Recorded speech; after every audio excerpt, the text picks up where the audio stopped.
Pues bueno, buenas noches a todos el auditorio de Ring of Honor. Los saludamos en este martes que es bastante especial.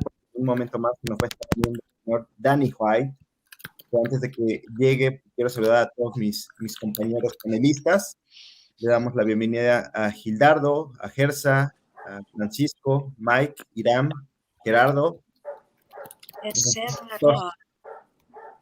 ¿Qué? ¿Qué tal? ¿Cómo están? Un gusto saludarlos. Un gusto estar aquí compartiendo con ustedes micrófono. Saludo a todo Dallas Cowboys Fan Club México y pues muchas gracias por la invitación. ¿Cómo están, amigos de Dallas Cowboys Fan Club México? Tenemos un programazo especial para quitarnos el mal sabor de boca que nos dejó el domingo pasado, ¿no?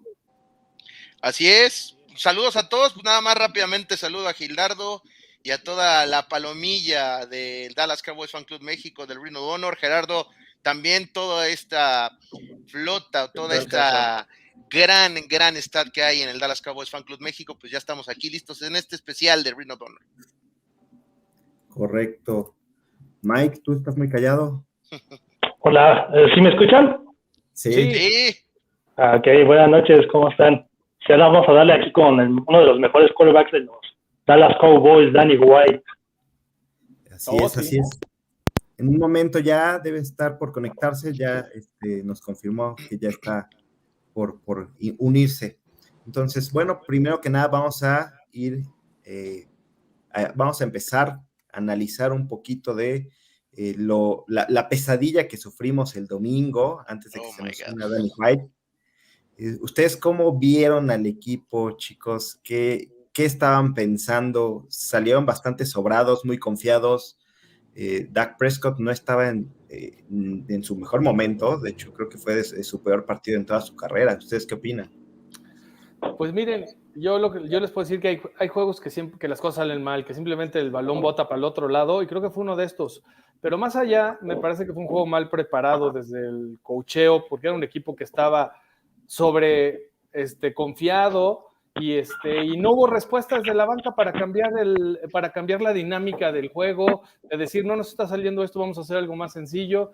Y lo que les vengo diciendo, y no me van a dejar mentir, y díganme amargado, y no me importa, pero ese gordo no es un buen coach y ya nos costaron sus chistecitos. No se deja uno los puntos para jugársela en la yarda 20 en esa situación. O sea, no es buena idea, honestamente. Dejas ir puntos que luego te terminan costando y que anímicamente les costaron. Fue un juego muy mal coachado y desde luego mal ejecutado. Si a mí me preguntan, lo único rescatable fue Micah Parsons. Oigan, pero no es la primera vez, Robert y Francisco, que se la juega en cuarta oportunidad, iniciando el partido. Con todo el partido por delante, haces esta decisión. ¿Y saben qué es lo peor, compañeros? En su propio terreno, en su propio campo. Y lo peor todavía aún más, una jugada muy predecible. Una jugada por carrera por el centro. Cuando has visto que ha funcionado esa forma de pitch con Tony Pollard o algún pase corto con slot, vas con la predecible, no importa, ya no tienen a Von Miller. A mí se me hace, hay tres cosas y no voy a entrar mucho en materia, pero tres cosas que ocurrieron el domingo pasado en el AT&T. Dallas Cowboys salió demasiado confiado, no prepararon este partido y me refiero al staff de coacheo, la estrategia fue pésima. Y encinas también, otra cosa, Dak Prescott, el toque de estar no solamente una semana fuera, ya contando con la semana de bye week y con que que entrenó toda la semana antes de este juego, creo que fueron casi 3 semanas donde Dak Prescott pues no tuvo actividad ya normal en el terreno de juego, en una actividad ya jugando, en un juego de temporada regular, una jugada como las que hubo en este partido, y perdió el toque fuera de ritmo, y eso es lo que le pasó a los Cowboys, que también defensivamente no pararon nada. Y concuerdo con Francisco ya para terminar, Micah Parsons nuevamente es el jugador más estable y que va a ser seguramente el novato defensivo del año. No hay más, no hay competencia para Micah Parsons hasta este momento, y todavía mejor que Trevon Diggs, porque Trevon Diggs ya lo están quemando. Pero además se les olvidaron hacer muchas jugadas que venían funcionando, lo que dices, Gersa. O sea, no usaron al ala cerrada, no hicieron fintas, no hicieron jugadas, como tú dices, Prescott, muy, muy, muy mal. El toque efectivamente perdido, esas indicaciones que le daba Lab, ¿no? Mándamela, ya estoy solo, y lo volaba. Entonces, sí, mucha desconcentración. Efectivamente, yo también pensé que para el tercer cuarto iban a ajustar, y la verdad es que nos quedamos esperando ese ajuste hasta que tal vez soltó Denver. Yo la verdad ya no vi el cuarto, me puse a ver la carrera y vámonos. Pero efectivamente hay muchas situaciones que esas dos jugadas de llegar a la 20 y quieres jugar en cuarta o en la 30 y jugar en cuarta, o no le tienes confianza a tu pateador. Al covidoso del pateador ahora. Dejas ir 6 puntos, te están blanqueando en el tercer cuarto a 0, o sea, una aberración. Y la verdad yo no siento que hayan salido confiados. Lo que pasa es que lo que dicen ahora las noticias, ¿no? Es que el juego físico, o sea, no, el juego físico también lo debes de traer tú. Algo pasó ahí, efectivamente puede ser que no planearon bien el partido y se acabó. Sí, yo creo que... Ay, perdón. Nada, rápido, yo creo que el equipo en general, porque hablamos de la defensiva, hablamos de Prescott, pero ¿qué me dicen de los receptores? O sea, los pocos pases que fueron acertados los tiraban. Esa que dejó caer a Mari compañeros, ¿cuántos drops hubo? ¿Qué cerca de 5 o 6? ¿Fácil? Miren, CeeDee Lamb no es poco común que se le caigan los pases, ¿eh? Es muy buen receptor, pero también hace unas regadotas que dices, ay, llévanlo al veterinario para que lo duerman. Pero de Cooper, sí me extrañó. Sí, Cooper, sí. Claves fueron las de Cooper y las de Pollard. Pollard también tuvo una clarísima y cayó. O esa jugada que no quiso correr Prescott, o sea, estaba libre para meter el primer y 10 y no lo hace. No, pero yo creo que sí. Y lo vuela. No, pero yo creo que sí, no, o sea, yo creo que no debe correr Prescott ahorita con la lesión de la pero pierna. Ya lo ha hecho. Pero un primer y 10 hace una yarda. Quizás no hubiera habido problema. A mí también lo que nefasteé, y se los dije el programa pasado. A ver, Terence Steele es un jugador que ha evolucionado durísimo. Pero Terence Steele es como un cable con un falso contacto. Si ya agarró, no le muevas. Sí, a lo más que aspiras es a empeorarlo. ¿Para qué lo cambiaron de lado? Déjenlo como estaba. No, es un cable con un falso contacto. Si está pasando corriente, no le hagas nada. Sí. Yo siento, nada más funciona de ese lado, del lado de Collins. Y Collins del otro lado hubiera sido mejor que poner a Steele en el lado ciego. Sí. Ahí no sirve. No, pues ya, ¿no agarró? Sí, cierto. Pero a ver, Gildardo, tú que ¿cómo lo viste? Échalo de tu ronco pecho. Está bien a los delfines. No importa, tú que ver, ¿algo se enteró? No, sí vi el resumen del partido y la verdad es que Denver no es mal equipo. También hay que darle su mérito a los Broncos. Han tenido altibajos, tienen un quarterback veterano que hace las cosas, corrieron muy bien el balón, controlaron eso y ahí le ganaron a Dallas esa batalla en la línea a los frontales, ¿no? Y lo que dicen de jugársela, pues yo creo que no le tiene confianza a Sterling, ¿no? McCarthy. Pero además, mira, yo recuerdo a Barry Switzer jugarse la 4ª y 1 en su 29 contra Filadelfia y con Emmitt, ¿no? Y perdió ese partido. ¿Qué línea tenías? Sí, con Emmitt. Pero ahorita está bien Dallas. Dallas es de los mejores equipos corriendo el balón. Entonces, si te pones del lado de coach, dices, si no me das una yarda, no servimos para nada. Y más con Ezekiel, más con Pollard, mismo Prescott puede hacer jugadas de engaño. Creo yo que ese es el mensaje que quiere dar, porque tampoco se la juega con Green Bay así, porque ahí era más pasador, etcétera, ¿no? Entonces, yo creo que ese mensaje quiere dar y no le está saliendo. Tiene que ajustar. Ahorita me acordé de nuestra clase Francisco, un momento, interrumpió porque se nos está uniendo Danny White. Okay, somebody has to teach me how to speak Spanish.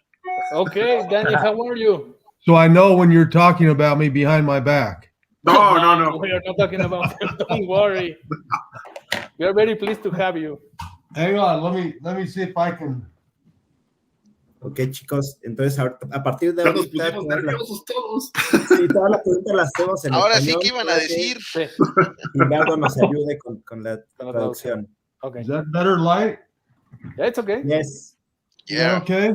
Lo que tú digas. Yes. Looks better, yeah. All right. Danny, everybody. Let me introduce everybody here. Okay. Roberto, Francisco, Gerardo, Iram, Mike, and Gersa are part of the Dallas Cowboys fan club Mexico. You know, it's huge, 56,000 people. Whoa. Yeah, it's huge. It's huge. Are they all over the world? Are they in Mexico? In the United States? Just in Mexico. Just in Mexico. Just in Mexico. Yeah. Yes. Oh, okay. Wow. I am a sports journalist. I work with them many things, but I'm going to be translating for them the questions, and I'm going to translate what you're saying. That would be the method to do this interview, if everything is okay for you. The format, yeah. Perfect. First of all, it's a pleasure. It's a pleasure. Thank you very much. It's a pleasure for me. How many people do you think will be on this call? I'll tell you, but let me translate. Dani nos está diciendo que es un placer estar acá con el club Dallas Cowboys Fan Club México y pregunta cuánta gente nos está viendo, a ver si producción nos puede ayudar y a cuánta gente podemos llegar en vivo. Sería interesantísimo saberlo, ¿no? A ver si producción nos puede echar la mano. As soon as production tell us, we will tell you, Dani, exactly how many people is over here. Oh, okay. Great. So, Roberto. Bueno, vamos a empezar con las preguntas. La mía va a ser la primera, que es del tiempo que él estuvo con el coach Landry. ¿Cuál es ese recuerdo o ese consejo que él añora más para lo que fue el resto de su carrera y su vida? Roberto is asking you all the time that you were with Tom Landry as a head coach, that I believe was all your career. What did you learn? What the best thing or the best advice or tip that you get from him for your football career and also for your life? Well, that's a great question, and I will tell you that Coach Landry, as much as he loved football, and his life was a result of the game of football as a player and as a coach, he still had priorities in his life. So I think the thing that I learned the most from Coach Landry was that there are things in life that are more important than football. And let me translate that. Let me translate that. Just give me a break, because I can lose many things. Nos dice Danny White que pues todo el tiempo que pasó con el coach Landry y toda la pasión que tenía por el fútbol americano como jugador, luego como coach, dice que lo que más aprendió de él es que hay cosas más importantes que el fútbol americano. Please continue, Danny. Okay. There are times football is not a consistent thing. And what I mean by that is you don't win every week. Every pass is not a touchdown. Okay. There are times when there's disappointment that you have to deal with. When you do, the other things in your life become important. Your family, your faith, friends. I've always said that records get broken and money gets spent, but faith, family, and friends are eternal. You can count on them every week. So go ahead. Yeah, thank you. Nos dice que no todos los pases son completos, no todos los pases son touchdowns, que hay cosas más importantes, y habla de las Fs, ¿no? Lo que es la fe, lo que es la familia y lo que es los amigos, que en inglés es friends, ¿no? Por eso habla de las Fs. Y obviamente nos está diciendo de que cuando pierdes y ves decepción en el fútbol americano, persiste en estas partes de tu vida, y eso es lo que aprendió por parte de Tom Landry, Danny White. Okay. So I think of all the things that he taught me, and there were a lot of things about the game of football.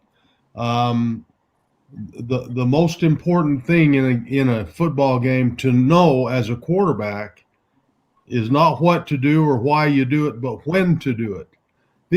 There are powerful principles in the game of football that are important.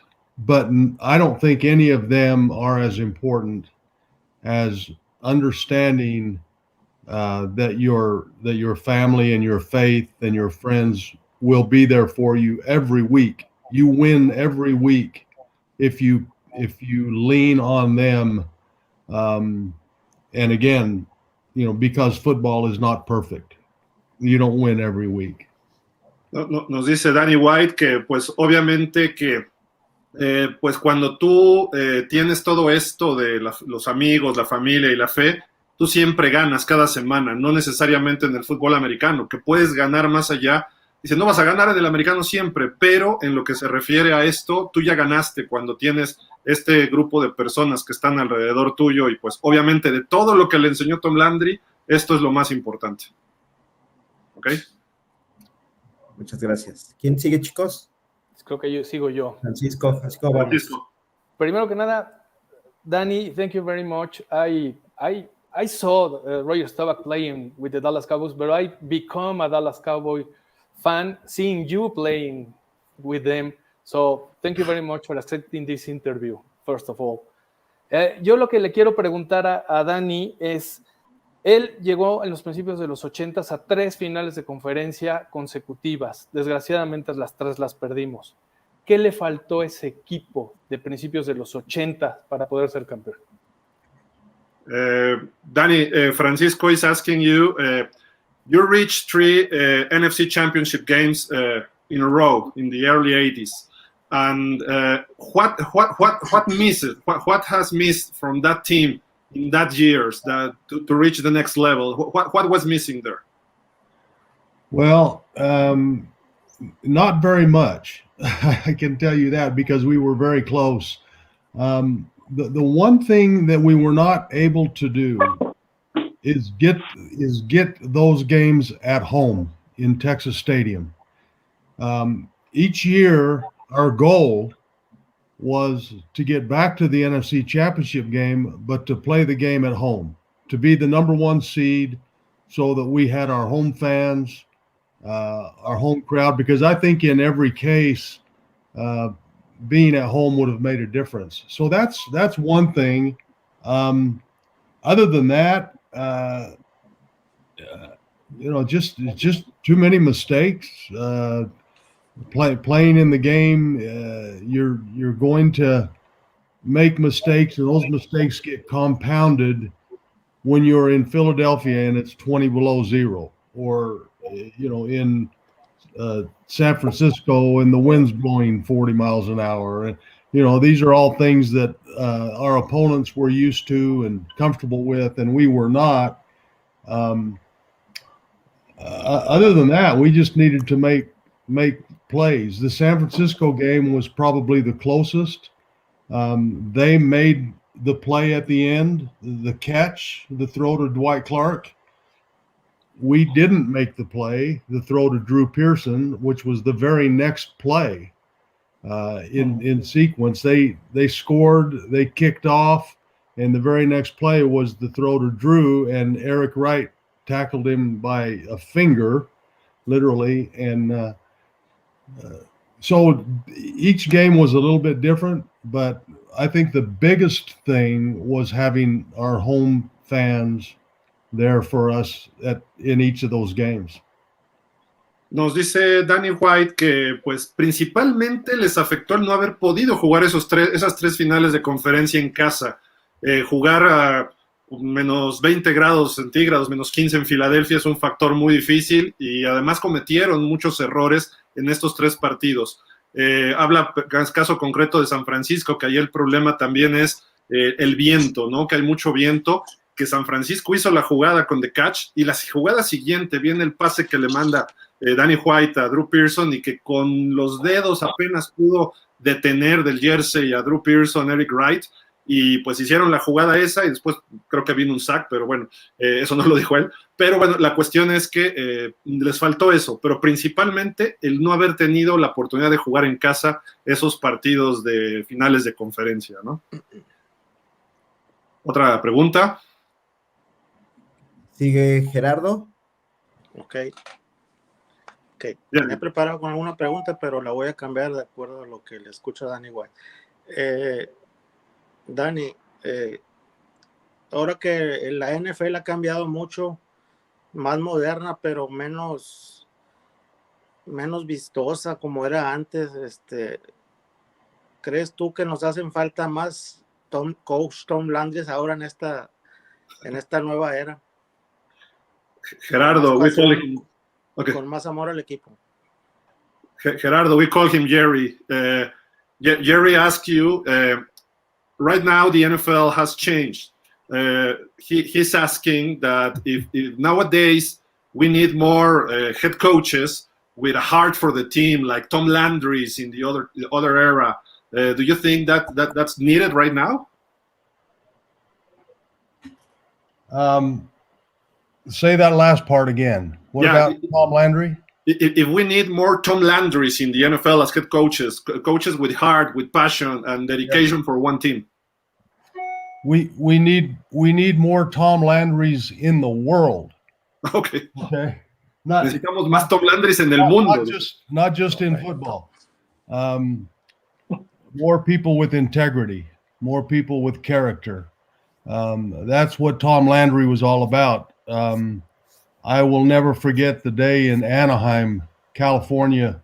I had just broken my wrist. It was 1986. And we were playing the Rams in Anaheim. And I was standing next to Coach Landry, obviously in street clothes, and I was signaling the plays in to Steve Pellure, who was the quarterback. And all of a sudden, our security people came up and took Coach Landry and said something to him, and then pulled him off to the side. And Coach Landry handed me his game plan and said, "Here, you take over." Okay. And he left. And so I was calling the plays, and then about 15 minutes later, he comes back, he takes the game plan back, and he starts calling the plays again. And I said, "Coach, what's going on?" And he looked at me and he said, "Well, they just got a call at security. They said there's a sniper in the stands, and he is attempting to kill me, to shoot me. And so they wanted me off the field, and they wouldn't let me come back without this." And he pulled open his shirt, and he had on a bulletproof vest. Wow. And he said, "So, Danny, we need to be careful. You better not stand too close to me because they might miss me and hit you." Those were his exact words. Wow. That to me was just an indication of the dedication that Tom Landry had. I don't know of very many coaches or people who would have gone back out there on the field in front of all of those people, knowing or believing that one of them had a rifle aimed at him. Tom Landry was a very, very unique man and a great man. He's I have a picture. I thought, let me see if I can show it to you. I don't know if this will work or not. Okay. Can I move around? Does this work? Yeah, it's okay. Okay. This is can you see these pictures, or is it too dark? It's a little dark. Yeah. Let me see if I can. Let me translate everything you said. Okay, go ahead. Yeah, go ahead. Le contesta a Gerardo que no solo el fútbol americano necesita gente como Tom Landry, sino todo el mundo. Y habla de un caso concreto de la temporada 1986. Él se había fracturado la muñeca y estaba pues vistiendo ropa, bueno, no estaba equipado, estaba dándole señales a Steve Pellure, que era el quarterback. Estaban jugando en Anaheim contra los Rams. Y pues él estaba dando las señales desde la banca y de repente llega la gente de seguridad del estadio y se lleva a Tom Landry y le pasa el plan de juego y le dice, te encargas de esto, ahorita vengo, o le dijo, te encargas de esto y con permiso. Y se fue y luego regresa unos 15 minutos después Tom Landry y le dice ya, le regresa el plan de juego y le preguntó Danny White a Tom Landry que qué es lo que había ocurrido y que la gente de seguridad que recibió una llamada de que había un francotirador que quería pues atentar contra la vida de Tom Landry, ¿no? Y entonces le dijo, ¿y qué hace aquí, coach? Y dijo, pues le pusieron un chaleco antibalas y él estaba ahí, le dijo, y yo que tú me alejo, porque aquí, ¿qué tal si fallan y te pegan a ti? ¿No? Es lo que dijo. Y se refiere a todo esto por la integridad, el valor, el carácter, que eran las palabras que él utilizó acerca de Tom Landry, ¿no? De que sin importar que hubiera alguien entre todo el público del estadio, él seguía ahí coachando y fue su decisión, ¿no? Entonces eso habla de una integridad, una congruencia por parte de él, y dice que eso era lo más valioso de Tom Landry, y nos va a enseñar ahorita unas fotografías que tiene pegadas ahí en su pared. Okay, Danny, we're back with you. Okay, all right, thank you. I just wanted to show you this. It's related to that last question. This is a picture of my father. Okay. This is my favorite picture of him. If you can see, I don't know if you can see, his uniform is splattered with blood. Yeah. He's going up trying to catch this pass. Now, this was when they first came out with face masks. Okay. See, one of the defenders in this picture has on a face mask. The other one doesn't. Mm-hmm. And which one is your dad? My dad is one in the middle. Okay. Number 33 in the white jersey. Perfect. Okay. Okay. He does not have on a face mask. You can see the one defender has 3 fingers in Dad's eye. Oh, yeah. Okay. Because Dad wouldn't wear a face mask because he said it made him look like a sissy. Okay. Now you have to think back. This was back before they ever had nobody had ever worn a face mask before. And so Dad was very old school. And the amazing thing about this picture is Dad caught this ball for a touchdown. Okay. And every time I look at it, I am reminded of how much the game has changed, the players have changed, even our culture has changed very, very much. And players today, and it goes back to the original question, football needs more people like Tom Landry, and the game itself just needs more people. Which team was your dad? This was Arizona State University. Okay. Now he also played here he is for the Chicago Bears. Okay. George Halas was his coach. Great. And then he played for 3 years and he blew out his knee, and that's when he had to quit. So these are some pictures, one of my favorite pictures, me and him doing an ad for Arizona State. They retired both of our numbers, 11 and 33 were both retired at ASU. There's my first helmet as a Cowboy. More pictures, and I can just show you around. Here's me and Tony Dorsett sitting on a piano. They called us Ebony and Ivory. And there's a bunch of us down here on the Family Feud. Okay. There's let's see, Harvey Martin, Larry Cole, Tony Dorsett, Charlie Waters, and me. My family, a bunch of game balls up there that Coach Landry presented me with over the years. So that's a little tour of my my man cave. There's a picture. This is the only picture of its kind of Coach Landry and the 6 quarterbacks that he drafted. Wow. Okay. This was the only time that we were ever all together at a golf tournament. And so I got that picture and got everybody to sign it. So that's pretty special. There's Super Bowl 12. There's a picture of me and Roger. So let me see if I can. Yeah, I don't know if you can see that. Can you see that? Yeah. This is me. This is picture day in Thousand Oaks, California at training camp, and Roger's posing for the camera, and he's just smiling and got his hair combed, and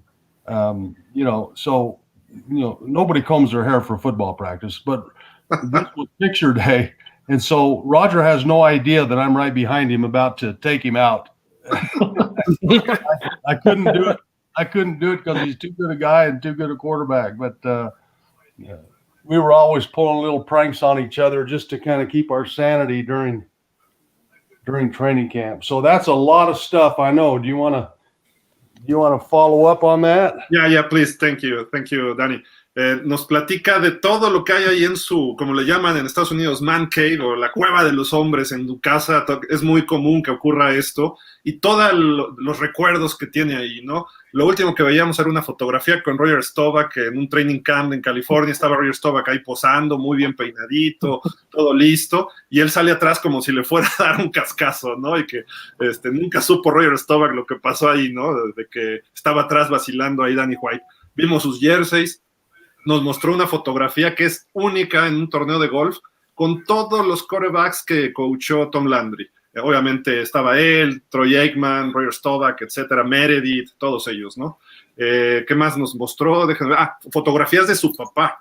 Dice, contestándole un poco a lo que preguntaba Jerry de cómo cambia la NFL, dice, vean a mi papá ahí, está sin máscara, sin barra, mejor dicho, y hay un jugador que traía barra, y dice, le están picando el ojo y todo en Arizona State, pero aún así logró el touchdown en ese partido, y cómo ha cambiado, y dice que ahora, en ese tiempo, quien usaba máscara le decían sisi, o sea que pues era delicadito, por decirlo bonito, ¿no? Entonces, pues la cuestión es que habla de eso de su papá, y que les retiraron sus 2 jerseys en Arizona State, ahí en los Sun Devils, el 11 de él y el 33 de su papá, ¿no? ¿Y qué más vimos? Otras fotos, y bueno, todos los balones arriba.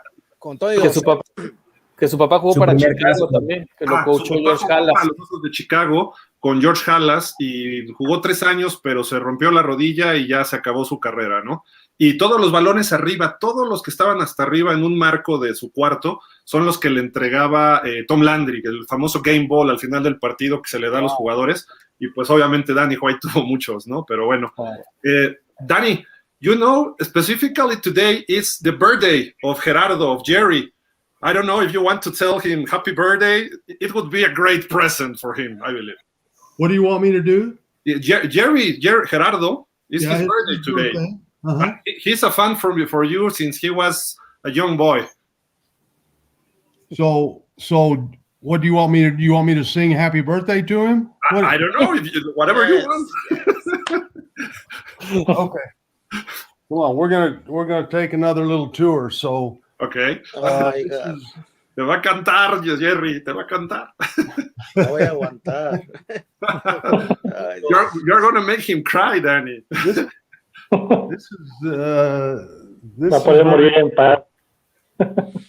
Great. Okay, we're going into my music room, my piano room. Okay. Wow.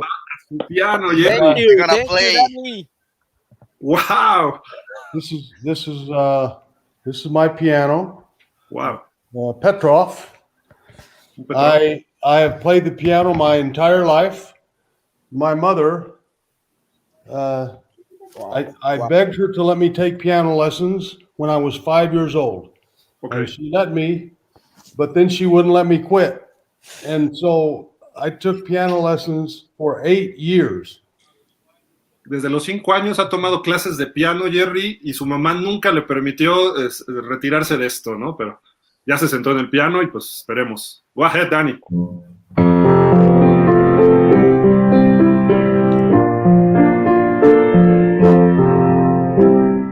Okay. Happy birthday to you. Happy birthday to you. Happy birthday, dear Jerry. Happy birthday to you. Thank you very much, Danny. Appreciate it. Thank you. Wow. Wow, pues. Did your father let you play the piano, or your mother let you play football? Because football, the fingers, the piano doesn't match. Great question. My mother let me play football. Okay. Can you see my little partner down here? El piano, y su mamá le permitía jugar americano, y dice, gran pregunta, dice, mi mamá me dejó jugar fútbol americano, que su mamá quería que el piano se desarrollara, ¿no? Pero bueno, muchas gracias, Danny. Thank you, Danny. ¿Quién sigue de pregunta? Carly, come here. Disculpe. This is Carly, my little partner. Carly, okay. Carly. Yeah. Cat. No, you know what? Football and playing the piano are very closely related. Okay. And you might wonder why. Yeah. When I got to the Cowboys, Dr. Bob Ward was our conditioning coach, and he had a test. And you may have seen pictures of me doing this test on a computer. It has 2 hands and 2 feet, and it would flash on the screen what you were supposed to hit. Right hand, left foot, both feet, and then you see how many you can do in 30 seconds. Go as fast as you can. And the first time I did it, Bob Ward was amazed. He said, "You just broke the record, the Dallas Cowboys all-time record. Do you happen to play the piano?" And I said, "Well, yes, I do. But what does that have to do with anything?" He said, "Well, what do you do when you play the piano? Your eyes see notes on a page.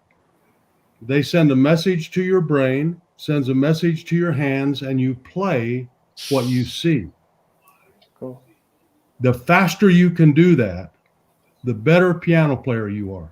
Okay. Very true. Anybody who has ever played the piano will tell you the faster you can read notes and transfer them to your hands, the better piano player you are. I said, "Okay, so what does that have to do with playing football?" He said, "What do you do as a quarterback? You see a receiver that's open and you want to get the ball to him. So your eyes send a message to your brain sends a message to your hands or your body. You get the ball to him as quickly as you can. And the faster you can do that, the better quarterback you are." It is a perfect analogy and something that I seriously can credit with my success as a quarterback was decision making and making those decisions very, very quickly. So even though she didn't know it, my mother was not only training a piano player, she was training a quarterback. Exacto. Nos dice Danny White que hay mucha relación en tocar el piano con jugar fútbol americano. Cuando él llegó con los Cowboys, el médico, bueno, las pruebas que les hacen, hay una prueba de diferentes colores y diferentes reacción con impulsos, y en 30 segundos tienes que hacer lo que se te prende una luz con la mano izquierda, y etcétera, y tienes que tocar ciertos puntos. Y él rompió el récord de los Cowboys en esas épocas, y le preguntó el doctor del equipo o la persona responsable de hacer estas pruebas que si él tocaba el piano, y le dijo, claro que sí, eso hago. Y dice, que ustedes se preguntarán qué relación hay entre esto. Pues obviamente un quarterback hace lo mismo. Ve a un receptor, llega la señal a la mente y la mente lo transforma al cuerpo y rapidísimo puedes lanzar tu pase. Eso es lo que él aplicó de ahí hacia el fútbol americano. Y eso haces cuando tocas piano. Lees las notas musicales, lo traduces a tu cabeza y tu cabeza lo desarrolla hacia el teclado, bueno, hacia el piano, ¿no? Y dice, mi mamá no lo supo, pero realmente estaba preparando un quarterback de la NFL. Pero bueno, next question. ¿Quién sigue? Okay. Gersa. Sí, es Gersa. I'm going to try you in English. It's a pleasure to meet you, Danny. We have 26 years that won the last Super Bowl for the Dallas Cowboys. What do you think, in your opinion, what do you think is the key for get another one? Well,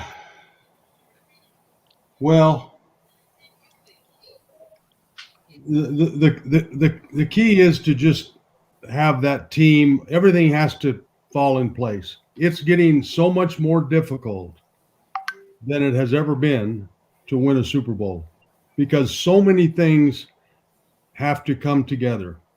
The running game, the passing game, the defense, the special teams, it's all a part of having a successful team.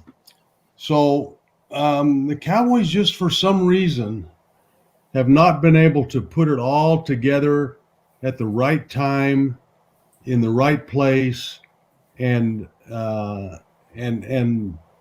win all the games necessary to win a Super Bowl. So it just hasn't all come together. I talk about this every week on my broadcasts. I don't know if you get our broadcasts in Mexico, do you know? Do you get them? Ya, que si vemos los broadcasts de Danny White. Sí. Sí, some of them follow you. I talk about this all the time, and the fact that not only do you have to be good, and we're seeing it right now with the Cowboys, okay? They don't only have to be good, but they have to be lucky. They have to get the bounces from the football gods, get all the right calls from the officials, get the breaks, have everybody healthy. The football gods control certain things that we don't, and injuries is a big part of it. Danny, a little time out. All that has to come together. Go ahead. You can tilt your camera a little bit up because you are seeing like that's right. That's right. Let me translate the other thing because it was very long. La pregunta de Gersa era que los Cowboys, ¿qué necesitan para llegar al Super Bowl? Dice Danny precisamente, muchas cosas tienen que darse, la ofensiva, el ataque terrestre, el ataque aéreo, la defensiva, equipos especiales, y obviamente, pues a veces la suerte también, y los dioses del fútbol americano, dice también, pues eso es un factor que no puedes controlar, no lo puedes controlar, y eso es ajeno a un equipo o a jugadores. Go on, Danny, sorry. Okay. So anyway, that's pretty much the answer, is everything has to come together, but more so than it ever has. In the past, there were not as many really good teams as there are today. Right now, there are probably a dozen teams in the NFL that I think are capable of winning a Super Bowl. They have the right talent. They're healthy. The scheduling, all of that plays into it. When I played, there were maybe 3 or 4 teams that were capable of winning a Super Bowl. Today, there's probably a dozen. So it's just much more competitive today than it ever has been, and it's getting harder and harder. With the draft is very different than it used to be. Everybody gets the worst teams get to pick first. That makes a big difference in terms of parity in the league. So I think that's part of the answer. Is it's more difficult today than it ever has been to win a Super Bowl.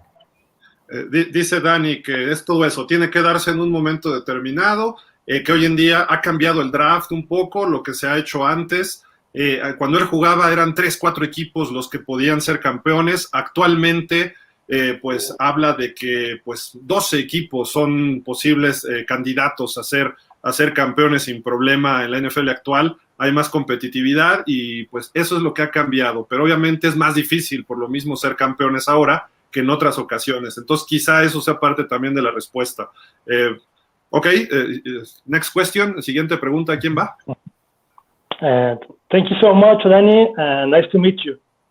¿Cuál es el mejor jugador de los Dallas Cowboys con el que jugaste? Mike Montes is asking you, who is the best football player that you play with in the Dallas Cowboys? Oh boy, that's a tough one. I think the best all-around player, because they were all different, had different skills.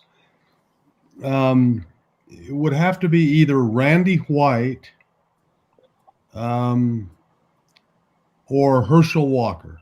Okay. Because they were 2 guys who could control a football game. Herschel could do so many things. He could play fullback, tailback, wide receiver. He's like the second fastest quarterback to 100 receptions in the history of, and he wasn't even a receiver in the history of the Cowboys. So I think those were probably the 2 best football players that I ever played with. La respuesta, bueno, lo entendieron en general, Randy White y Herschel Walker. Son dos jugadores que ellos solos podían cambiar un partido o echarse el partido al hombro, ¿no? Y habla de Herschel Walker, que era muy versátil, que fue el primer jugador que rebasó las 100 recepciones como corredor, no como receptor exclusivamente, ¿no? Entonces, ellos dos son los más completos que ha visto él que tuvo en su carrera que jugó con ellos, ¿no? Next question. Hiram. Gracias, Dani. Un placer y un honor estar contigo. Mi pregunta es I can't hear you, Hiram. I can't hear you. No, a ver. No. Estás muteado. ¿Ahí me escuchan? Muy bajito. Pero yo sí te escucho, yo lo puedo traducir, pero... Un placer, Dani, estar contigo en este programa.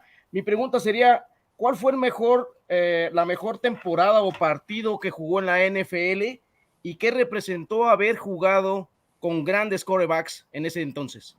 Iram is asking you, it's a pleasure for him, obviously, and he says, which was the best game you ever played? And and second question is like, how do you feel about playing with, ¿quiénes eran los mejores quarterbacks? ¿Era lo que preguntaste? Sí. Who were the best quarterbacks you play against in your time?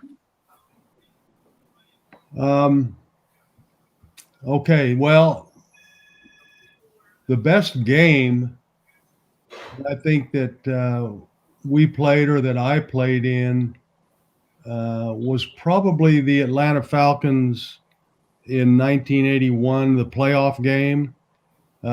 First of all, it was a very important game because it was a playoff game, and we needed to win to get to the championship game. So it was a big game, and I threw 2 touchdown passes to Drew Pearson in the last 4 minutes to win that game, and they were passes that I should not have thrown. Under normal circumstances, Drew was covered.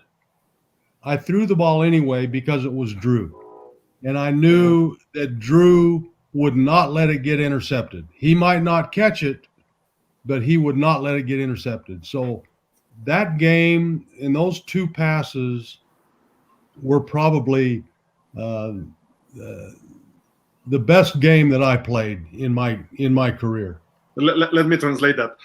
Dice Danny White que quizá el mejor juego que él tuvo fue ese partido de playoff contra los Atlanta Falcons en 1981, porque lanzó 2 pases de touchdown en los últimos 4 minutos.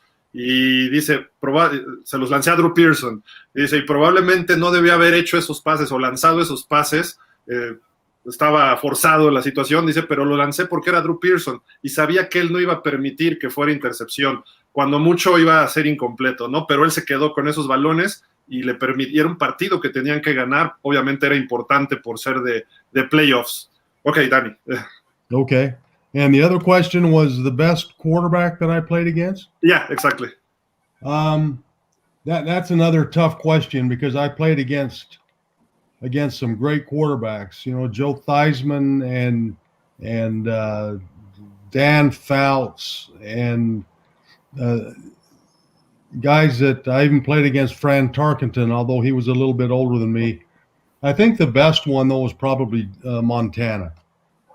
Because Joe, not only did he have a great team and great talent around him, but he was a great playmaker. And so it was always hard to get ahead of him and keep him down, keep him from coming back, because he was just he never let anything get to him, never let anything bother him. So I would have to say Joe Montana. Dice que Joe Montana, sin duda alguna, es uno de los que él dice que Joe Montana, pero jugó con Dan Fouts, jugó con Joe Theismann muchísimo, obviamente, y habla que, aunque era un poco más grande, Fran Tarkenton, ¿no? Que le tocó por ahí, y pues con Joe Montana no podía sacarle mucha ventaja porque sabías que él podía regresar, ¿no? Y sin duda él confirma que es Joe Montana. ¿Tenemos otra pregunta o another question? Yo quería hacer una pregunta si ya pasamos todos, y es preguntarle su otra parte. Él no solo fue quarterback, también fue pateador de despeje. Decirle que si disfrutaba mucho ser pateador de despeje o nada más, o por qué también era pateador de despeje. No es común tener un quarterback que fuera pateador. Francisco is asking you that the other position that you played, it was a punter. If you like to play as a punter in your time. I loved punting. I did it all my life. Growing up as a kid in high school, I was a quarterback and a punter. I was also a kicker. I was also a kick returner. Okay. So I just loved being on the field. I didn't like being on the sideline. So whenever I could be out there making plays, I wanted to be out there. So that was something that was, it wasn't hard. I didn't have to spend a lot of time working on it. And I just loved doing it. So punting was very easy for me to do. I loved running with it from punt formation, which was something else that was unique because most punters are not comfortable running with the ball. Okay. They're not comfortable catching the ball and looking at the rush. I did that all the time because as a quarterback in the shotgun, that's what you do. You catch the snap and you're watching the rush at the same time. And so I just did that in punt formation. And if they didn't rush just right, if they left a hole or they didn't rush hard enough or they came in too sharp or too flat or I could see that. And most punters couldn't see that. So I've always thought that it was a real advantage for me to be able to run with the ball from punt formation. It's a turnover. If I can catch the ball in punt formation and run for a first down, it's the same thing as getting an interception or recovering a fumble. And that's a big deal in the game of football. Dice, contesta Danny White, perdón, que le encantaba ser pateador de despeje, pero que desde chiquillo él hacía muchas cosas. También pateaba goles de campo, regresaba patadas. Él dice, a él no me gustaba estar en la banca, quería estar en el campo, ¿no? Eso era la esencia de lo que nos está diciendo pues Danny White, ¿no? Y obviamente que como pateador de despeje a muchos pateadores no les gusta que venga la presión cuando tienen el balón y no son muy buenos atrapando el centro largo. Dice, como quarterback en formación escopeta lo vives cada jugada y eso para él era accesible. Y además podía tener la opción de que él podía correr en una cuarta oportunidad y hacer un 1st y 10 y era una jugada grande. Oh, look, that puppy. Carly. Carly. Carly. Say Carly. Hi, Carly. Hey, hello. Oh, it's a boy or it's a girl? Can you speak? Can you speak? She doesn't know what's going on. It's a Cocker Spaniel? What's that? It's a Cocker Spaniel? No, she is a Cavapoo, King Charles Cavalier and Poodle. Okay. Es una combinación de dos razas, nos está diciendo. Carly es su perrito. I believe we have a last question, Danny. I believe that it's for me. I believe it's what I heard. I would like to, bueno, le voy a preguntar a Danny White, creo que es la última pregunta porque tiene su tiempo limitado. I would like to ask you, how was your relation with Roger Staubach in that quarterback room? You were part of his last years of his career, and maybe was the first of yours. How was that room between you and him, and if you're still in contact with him? Le pregunto rapidísimo, let me translate in Spanish, ¿cómo era la relación en ese el grupo de quarterbacks cuando estaba Roger Staubach y Danny White juntos, sobre todo en la parte final de la carrera de Roger y el principio de Danny White? Sorry, Danny, go ahead. That's okay. Thank you for that question because Roger and I always had a very unique relationship, and I'm grateful to Roger for allowing me to compete with him and also to have a very close friendship. Roger taught me a lot, not only about playing the game of football, but how you conduct yourself off the field as a quarterback, as a leader in the community. Roger was not above competing, and he always felt like I was pushing him to make him better. That was important to me. I needed to feel like I was pushing Roger to do things that maybe he wouldn't normally do.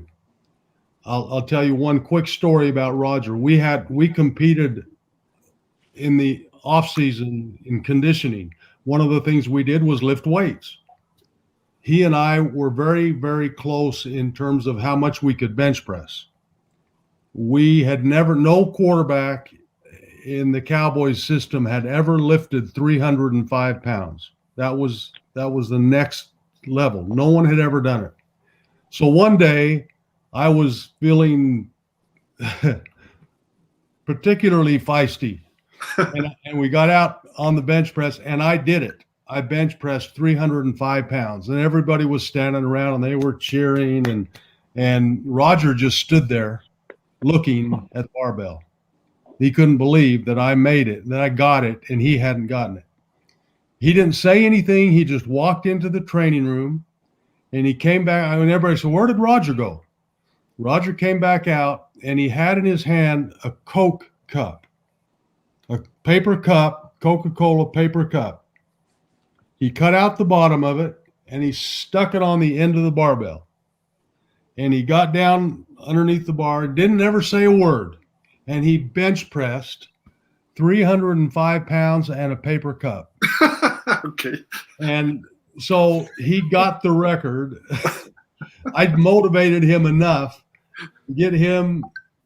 I held the record for 5 minutes before he was able to do it, and with the paper cup, and that to this day is still the record for Dallas Cowboy quarterbacks. That's how competitive we were with each other. Whatever we were doing, whether it was sprinting, distance running, playing basketball, playing racquetball, playing tennis, we were always competing, but at the same time, we were very, very dear friends. And so to this day, I'm grateful that Roger allowed me to push him and to compete with him, because that was a very, very special and important part of my career as a Dallas Cowboy.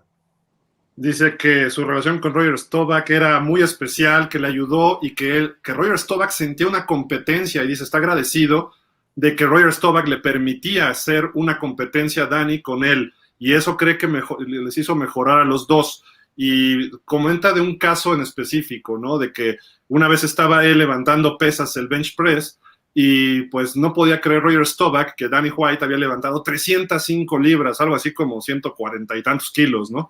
Y Roger Staubach se le quedó viendo y se fue del gimnasio y regresó con uno de esos vasitos de cartón que decía de Coca-Cola, y lo puso en la barra. Y entonces se puso Roger Staubach en el banco de pesas y lo levantó y dice, tengo el récord porque son 305 libras más el cartoncito de papel, ¿no? O sea, por gramos, ¿no? Nada más. Entonces, que eso le ayudó, y que eran muy competitivos cuando jugaban tenis, jugaban racquetball, básquetbol, o sea, muy, muy afuera. Y eso ayudó muchísimo a la relación de ellos y a crecer. Y también Danny White dice que eso le ayudó muchísimo a aprender de su carrera. Creo que ya nos vamos. Quickly questions? Okay. Can I ask you quickly questions? This question is from a friend of the club, from our audience, from Fofo, Rodolfo Perez Freeman. How do you feel it to play for the America's team, Danny White? How do you feel it play for the America's team? I never played for any other team. So I don't know. I did not like America's team, the image, because it made my job harder. Okay. Tex Schramm was a genius at marketing. He came up with the name America's team. For the players, we didn't like it because everybody in the league, they put it up on their bulletin board in their locker room. We're playing America's team this week. Let's beat America's team. And, there was nothing we could do about it. It's one thing to be the world champion and to have a target on your back, but you can't ever get rid of America's team. It's just there all the time, and everybody used it as motivation when they were playing us. So now, looking back on it, it's a great honor. It's a great honor. But at the time that I was playing, I didn't like it. La pregunta que le hizo Gersa de alguien de los fans de Dallas Cowboys Fan Club México es que ¿qué se sentía ser parte del equipo de América o de America's Team?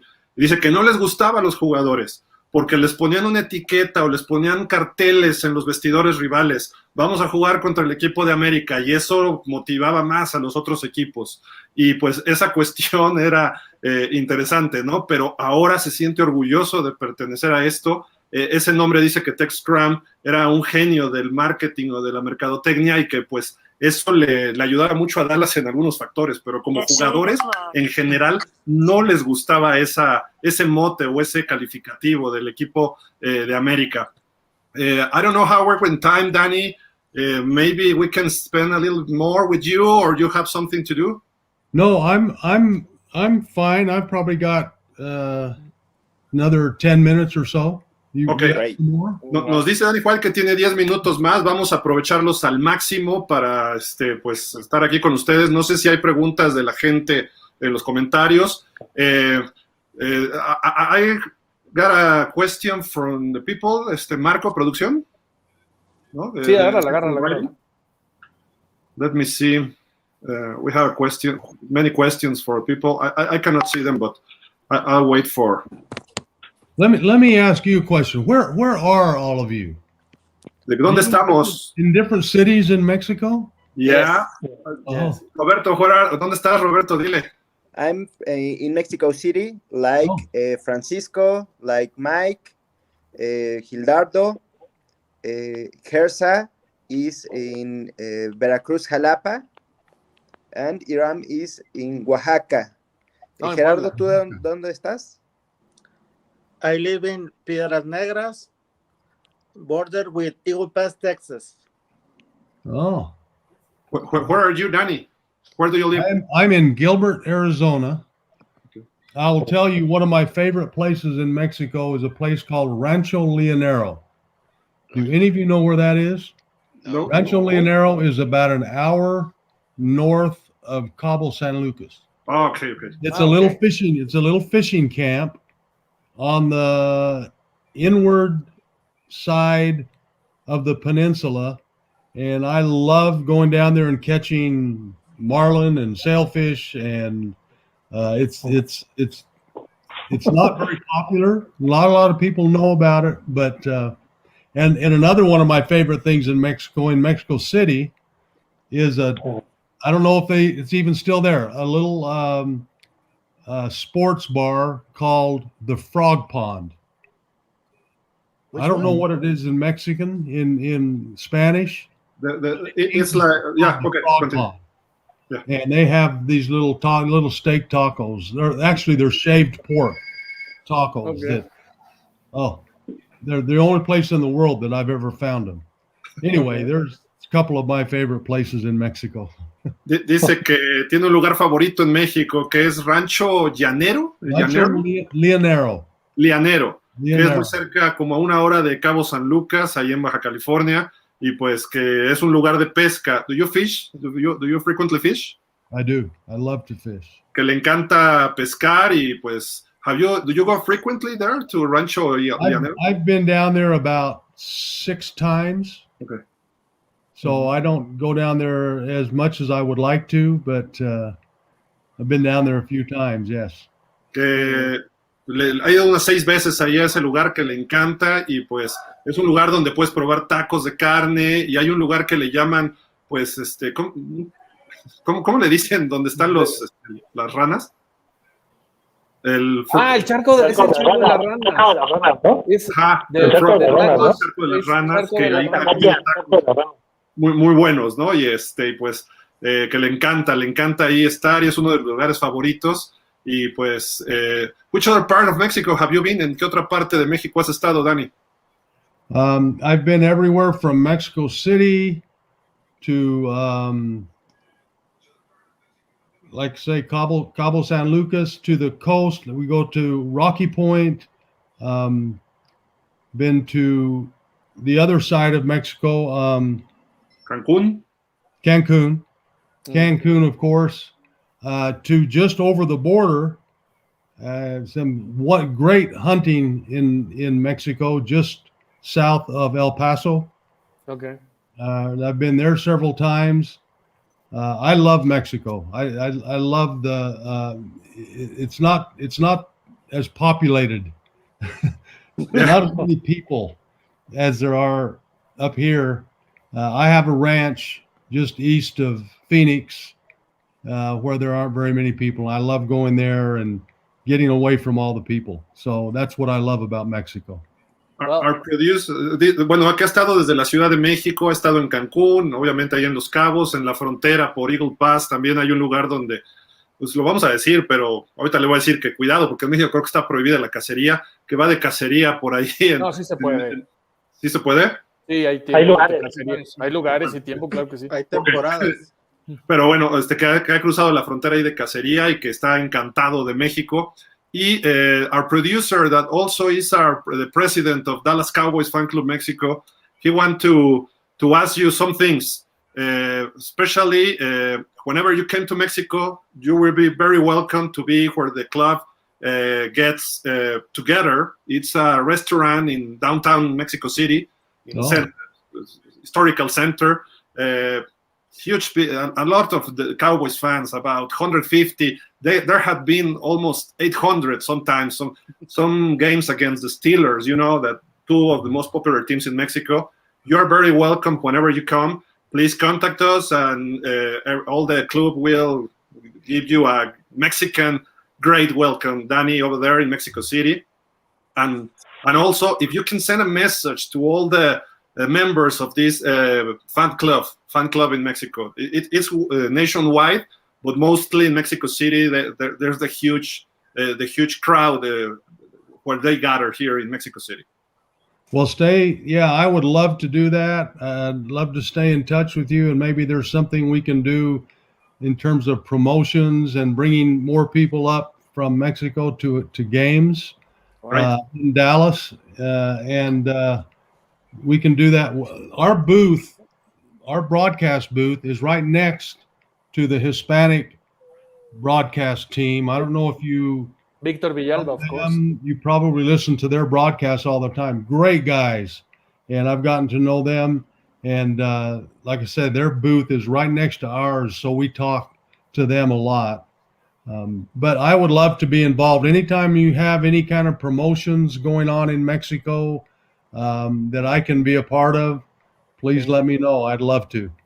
Thank you very much. Dice que estaría encantado de hacer eso, que cuando hay alguna promoción o algún evento, que estaría con muchísimo gusto estar por acá con todo el club de fans de los Dallas Cowboys Fan Club México, que está siempre en su palco de transmisiones junto al palco en español, de donde transmiten a los Cowboys en español, y que lleva muy buena relación con ellos. Entonces, pues que le encanta todo esto a Danny White.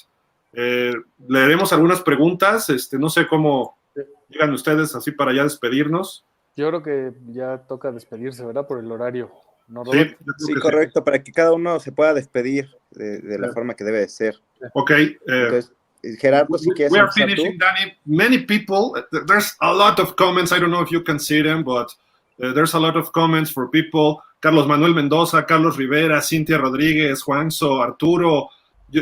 It's many comments. You know, Gabriel, Gabo, Emanuel, and it's just a few. I believe there will be more. So thank you very much. We are going to say goodbye. Every one of these guys are going to say goodbye to you, and thank you very much in a personal way. And as Dallas Cowboys Fan Club Mexico, also we want to thank you. Thank you very much for your hospitality, and look forward to doing it again. Adios. Excellent. Whenever you want, we are here for you. Okay. Roberto, adelante. Bueno, Dani, muchas gracias por estar con nosotros. Un gusto que hayas respondido a nuestra invitación. Y Dallas Cowboys Fan Club México es tu casa. Dallas Cowboys Fan Club is your home, is your house here. Okay. Anytime you want. Good. Thank you. Francisco. Only to say goodbye to Danny White. Thank you, Danny White. It's been a pleasure to have you in our program. and looking forward to see you another time with us. Very good. Let's do it again. Of course. Okay. It's a pleasure to meet you in this show, Danny. It was a great show, a great program, and how about them Cowboys this season? Go Cowboys. Go Cowboys. Beat the Falcons. Yeah, the next Sunday. I hope so. Mike Montes. Un placer, Dani. Muchas gracias por estar con nosotros. We need to get back on the wagon. We need to get back in the win column. Yes. Dice que tenemos que regresar. Vamos contra los Falcons y tenemos que regresar a la senda triunfadora. Perdón, Mike, adelante. Sí, un placer, Dani. Gracias por estar con nosotros y ojalá pronto vuelvas a estar aquí con nosotros. A pleasure. Hope you're again with us. Iram. Hombre, pues súper halagado de estar con uno de mis ídolos de la infancia. Crecí viéndolo jugar y aguantar esas temporadas que no nos agraciaron, pero aquí estamos siguiendo al equipo gracias a él. Iram says that he grew up watching you. You were one of his heroes from when he was a kid. So thank you. And he resisted that kind of tough seasons that you couldn't win the Super Bowl, but he was there with the team. And Jerry, happy birthday again. Algo para despedirnos, Jerry. Gracias, Gil. Dani, gracias por aceptar la invitación a nuestro grupo. Te agradezco mucho que tocaste el piano para mí. Eso es algo que no voy a olvidar nunca. Y nomás unas últimas palabras. México ama a los Cowboys. México ama a Danny White. I get to get that. Go Cowboys. Go Cowboys. Did you understand what Jerry said? That Mexico loved the Cowboys and Danny White. And I know that. Thank the you. Cowboys love Mexico also. Okay. Danny, it's a pleasure.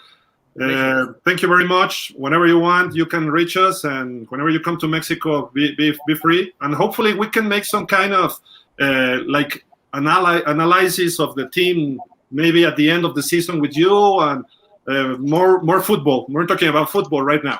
Okay, I would love to do that. Thank you. We'll be in touch. Hopefully, we see the Cowboys at Super Bowl. It will be nice. Thank you, Danny. Thank you. Thank you very much. Bueno, chicos, nos despedimos de Dani. Fue un gusto tenerlo con nosotros. Vamos a terminar el programa de hoy y muchas gracias a todos. Y como siempre lo dice nuestro presidente, Go Cowboys. Go Cowboys. Go Cowboys. All right. Campeón.